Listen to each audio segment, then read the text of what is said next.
to add or enable add-ins in Microsoft Word. Start by opening Word and selecting the Insert tab from the ribbon.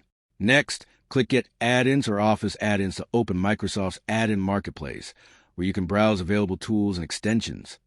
Once the add-in store opens, search for the add-in you want to install. Select the add-in from the results and click Add. Microsoft Word may ask you to accept permissions before the add-in is installed and activated. If an add-in is already installed but not working, click File, then Options, and select Add-ins. From here, you can view active, inactive, and disabled add-ins. Use the Manage menu at the bottom to re-enable add-ins that have been disabled. After installing or enabling an add-in, restart Microsoft Word if necessary. Open the add-in from the Insert tab and verify that it loads correctly.